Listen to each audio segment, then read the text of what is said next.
Esses dias eu recebi um post de uma mentorada minha falando sobre os mecanismos de ação dos biológicos, porque ela tinha algumas dúvidas de como realmente funcionava, a fundo, né? Porque esse post ele explicava de uma forma mais superficial os 5 principais mecanismos de ação dos produtos biológicos. E eu decidi que iria virar um episódio e trazer aqui pro podcast para vocês, porque eu acho muito importante trazer essas dúvidas da mentoria, da consultoria, aqui para o episódio do podcast também, porque eu tenho certeza que essas dúvidas são de outras pessoas. Olá, seja bem-vindo a mais um episódio do Bioagrotech, o seu podcast que descomplica o mundo dos produtos biológicos na agricultura. Eu me chamo Isabela Tavares, eu sou biotecnologista e entomologista, e eu quero resolver hoje essa confusão que acontece sobre os modos de ação. Então vem comigo! Você já viu aquele tipo de conversa que o produtor aplica um biológico, não vê um resultado imediato e fala, biológico não funcionou? Ou o técnico recomenda um biofungicida, mas na hora que o produtor pergunta, como é que ele age? Ele não sabe exatamente como é que faz o produto, como é que é o modo de ação, dentro do solo ou na planta. E muitas vezes, gente, eu percebo no campo que tanto produtores quanto consultores, eles usam biológicos sem entender realmente como ele age. E quando você não entende o mecanismo, você não consegue escolher o produto certo, não consegue posicionar o momento certo da aplicação, não consegue interpretar um resultado de uma análise biológica, por exemplo. E hoje a gente vai mudar isso aqui no episódio. Hoje eu vou te deixar com os mecanismos de ação na ponta da língua. Eu quero ver agora alguém perguntar no campo e você não vai saber responder pelo menos um modo de ação do biológico. Pelo menos isso, né, gente? Bom, então vamos destrinchar os 5 principais mecanismos de ação dos bioinsumos. Antibiose, competição, parasitismo, indução de resistência e promoção de crescimento. Vou embasar cientificamente, claro, porque aqui no podcast a gente faz isso, e deixar alguns exemplos práticos de como cada um funciona na lavoura. E tudo que eu utilizar eu vou deixar na descrição do episódio para vocês. Bora lá? Antes da gente entrar nos mecanismos, deixa eu só te situar do tamanho desse mercado caso você seja novo por aqui, porque isso vai te ajudar a entender por que você precisa entender dos mecanismos de ação. E urgentemente. Em 2024, o Brasil entregou mais de 18 milhões de litros ou quilos, né, aproximadamente, de inoculantes, com umas vendas próximas de mais de 527 milhões no segmento de biodefensivos, biofungicidas, bioinseticidas e bionematicidas. Foram mais de 11,2 milhões de quilos gerados e cerca de 890 milhões de vendas. E a projeção de crescimento para 2026 é de 20% só nos biodefensivos. E é um mercado enorme, em expansão acelerada, com produtos novos chegando, em toda a safra a gente percebe isso. Mas a questão é que a maioria das pessoas que usa esses produtos técnicos, revendedores, conhece só o nome do micro-organismo, a bula e no máximo a concentração, mas não consegue explicar o que realmente aquele micro-organismo faz, de uma forma concreta, na planta ou no solo. E isso importa muito porque os bioinsumos, eles não são fungicidas químicos que você vai aplicar a dose certa e ver o resultado em 72 horas. Eles são sistemas biológicos e como sistemas biológicos, eles funcionam a partir de condições, ou seja, ambiente, o timing de aplicação, a integração com outros organismos. Quando você entende o mecanismo, você vai conseguir entender as condições. Então, bora lá começar com essas 5. O primeiro mecanismo é a antibiose. O nome já entrega, né? O micro-organismo benéfico que produz ou estimula a planta a produzir substâncias, como antibióticos, enzimas, metabólitos antimicrobianos, que inibem ou vão matar esse patógeno. Na verdade, é uma guerra química que acontece ali, né? Que é travada ali no solo ou no exterior da planta. O exemplo mais clássico que a gente tem no mercado brasileiro são bacilos, né? Cepas de Bacillus subtilis, amiloliquefaces, Bacillus velezenses. E essas bactérias produzem lipopeptídeos, que são moléculas como iturina, surfactina, fengicina, que a gente fala muito aqui no podcast, que atacam a membrana celular dos fungos fitopatogênicos e vão desestabilizar essas estruturas, impedindo a germinação dos esporos. Tem uma coisa importante aqui também que eu quero registrar para vocês, que a antibiose do bacilos contra o fungo é bastante documentada e é bem eficiente. Agora, contra bactérias fitopatogênicas, o espectro ele é mais limitado e é mais questão de cepa dependente, sabe? Isso significa que você não pode simplesmente colocar uma bactéria, um bacillus, para controlar qualquer patógeno. A cepa vai importar. E eu falo muito isso para vocês. Outro ponto prático, os metabólitos antimicrobianos produzidos por essas bactérias são compostos que persistem no ambiente, mesmo depois que o micro-organismo morre. Então, parte do efeito dessa antibiose não depende só da bactéria viva, depende dos compostos que ela produz. E isso tem implicações diretas para a janela de aplicação e para a expectativa do resultado que a gente tem. O segundo mecanismo é a competição, e é um dos mais subestimados. A lógica para esse tipo de mecanismo é bem simples, assim. O micro-organismo benéfico, ele ocupa um espaço, né, gente? E ele vai consumir os nutrientes o mais rápido que o patógeno, impedindo que ele se estabeleça e se multiplique. Não é uma ação direta de matar.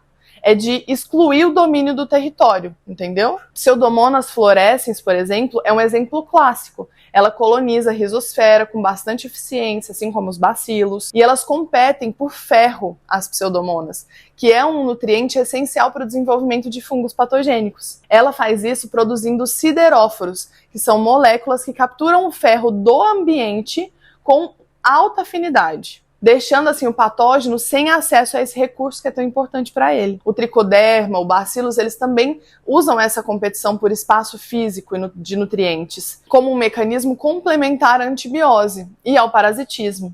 A diferença é que um no solo e o outro na folha. O que isso significa na prática?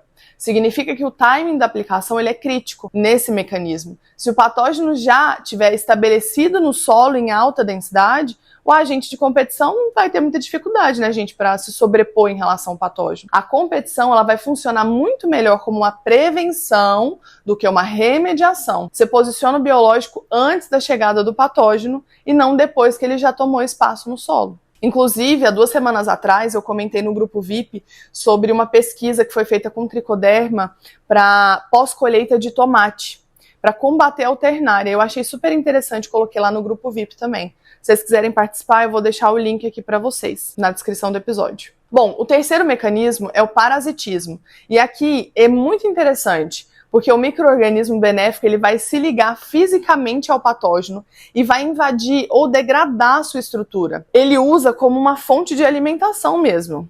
É uma predação num nível mais microscópico. E eu vou mandar um vídeo ou uma foto lá no grupo, para quem está no grupo VIP também, sobre a competição, ou na lista de transmissão, acho que é melhor mandar na lista. A competição em placa de Petri, para vocês verem como é que funciona o halo de inibição a partir disso e como é que ele cresce em cima do patógeno e faz esse parasitismo. É super bonito ver a placa. O exemplo mais estudado é o micoparasitismo do tricoderma contra fungos fitopatogênicos, e o tricoderma harzianum, por exemplo, ele produz quitinase, glucanase, várias enzimas que vão degradar a parede celular desses fungos-alvo, como Rhizoctonia solane, Sclerotinia sclerotium, que é o mofo branco.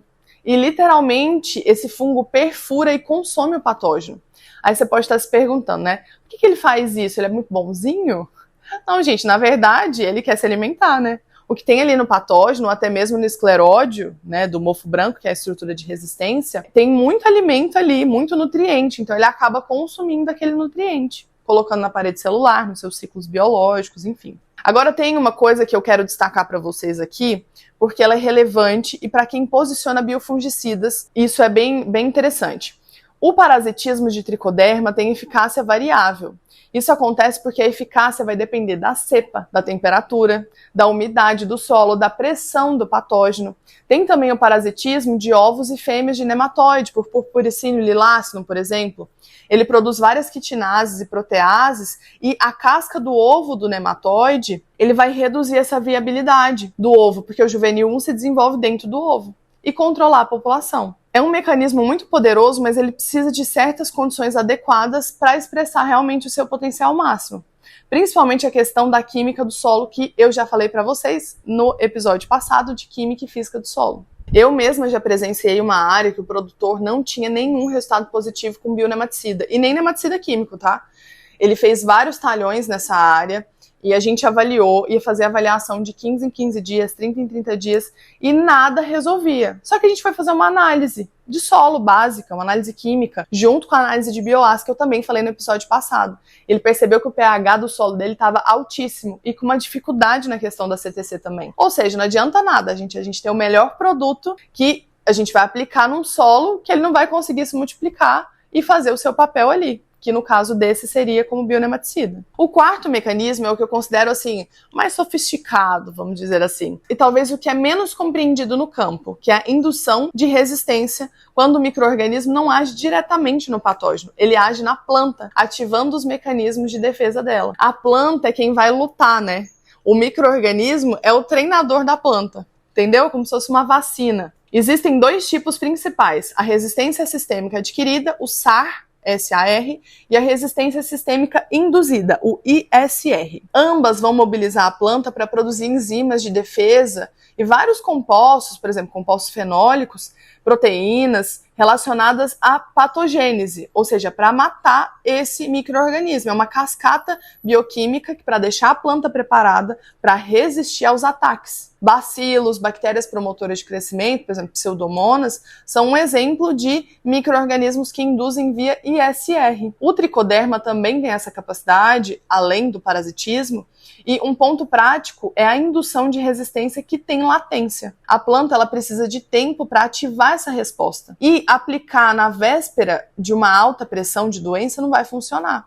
Mesma forma de aplicar preventivo que eu venho falando para você, aplicar com antecedência. O quinto mecanismo é o que mais aparece do campo e provavelmente é o mais familiar para você, a promoção de crescimento. Aqui o micro-organismo melhora diretamente a nutrição e o desenvolvimento da planta. Isso acontece por vários caminhos, gente. Fixação biológica de nitrogênio, que o Bradyrhizobium em leguminosas ou Azospirillum em gramíneas. E esse é o mecanismo mais consolidado no Brasil hoje. A gente tem vários episódios falando sobre isso, inclusive o episódio 2 e 3 sobre Azos e Brad. A solubilização de fósforo e potássio, os gêneros como Bacillus, Pseudomonas, Penicillium, Aspergillus. Eles produzem ácidos orgânicos e enzimas que vão desbloquear esse fósforo e esse potássio em formas insolúveis do solo e vão deixar solúveis. A produção de fito-hormônios, cerca de 80% a 90% das bactérias promotoras de crescimento, caracterizadas na literatura, elas são capazes de produzir ácido indolacético. O que é isso?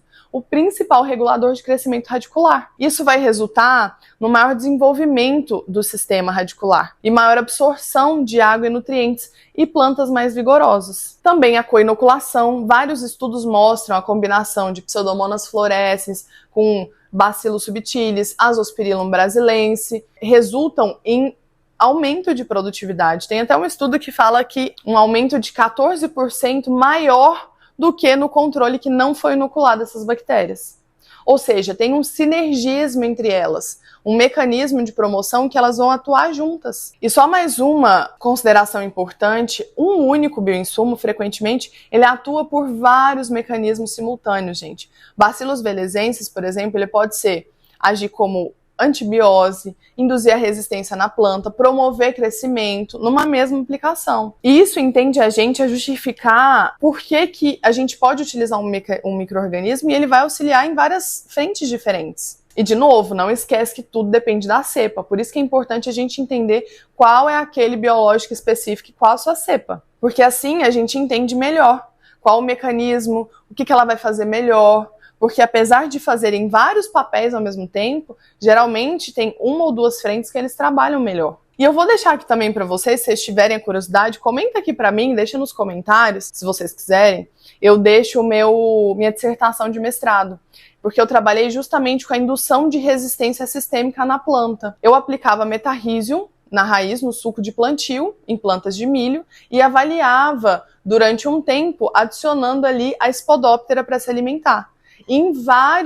Eu testei vários metarrhiziums diferentes, várias espécies diferentes e cepas diferentes, e eu percebi que em vários deles eu consegui encontrar alguns que agiam com essa resistência. A lagarta morria depois de no máximo 7 dias, que era a avaliação de 7 dias, né? E eu conseguia perceber essa lagarta, parecia que eu tinha aplicado um químico, mas na verdade era só a indução de resistência sistêmica ali na planta. Se vocês quiserem, eu deixo aqui o link para vocês. E também lá eu avaliei a produção de ácido indolacético, se esse metarrhizio também produziam, se esses metarrhizios, né, porque foram vários isolados, produziam essa substância, né, que é o ácido indolacético, que vai ajudar na promoção de crescimento vegetal, e avaliei 2 patógenos para ver o halo de inibição também, essa ação contra fitopatógenos. Então, recapitulando, anota aí, os 5 mecanismos. Antibiose, o micro-organismo produz substância que vai inibir o patógeno, os bacilos e os seus lipopeptídeos antifúngicos, por exemplo. Competição, ocupa por espaço e nutriente antes do patógeno, que o timing é tudo, né, gente? Parasitismo, invade e degrada o patógeno diretamente. Tricoderma, purpuricílio são grandes exemplos disso. Indução de resistência, que vai ativar os mecanismos de defesa da própria planta. E, por fim, promoção de crescimento. Vai ajudar na nutrição, hormônio, desenvolvimento dessa planta, desenvolvimento de raiz lateral, parte apical. E os mecanismos mais documentados e consolidados são esses 5 que a gente comentou hoje no episódio. Então, lembrando, se você entende o mecanismo, você escolhe melhor o produto e posiciona melhor. E claramente tem um resultado melhor, né, gente? Se esse episódio foi útil para você, compartilha com o produtor, consultor, alguém da pesquisa que ainda tem dúvida como é que esses mecanismos agem, e até mesmo compartilha com aquele vendedor de biológico que ainda recomenda biológico sem conseguir explicar como ele age. Eu vou deixar todos os links aqui na descrição do episódio. Se eu esquecer algum, vocês comentam aqui que eu coloco. Esses dias eu recebi um comentário falando: Isabela, não esquece de pôr os links. E eu tinha esquecido mesmo. Que bom que vocês lembraram. Bom, no link que eu vou deixar tem o nosso WhatsApp para você entender melhor sobre a mentoria, consultoria. Eu deixo algumas vagas abertas, eu não sei se ainda tem quando eu postar esse episódio, mas troca uma ideia comigo lá. A gente também tem um curso de manejo biológico na soja, que está ajudando muita gente, estou recebendo muito feedback positivo, estou muito feliz. E se eu fosse você, eu entrava lá pelo menos para dar uma olhada, né? Bom, semana que vem tem mais, te espero quarta-feira às 6 da manhã. Até lá!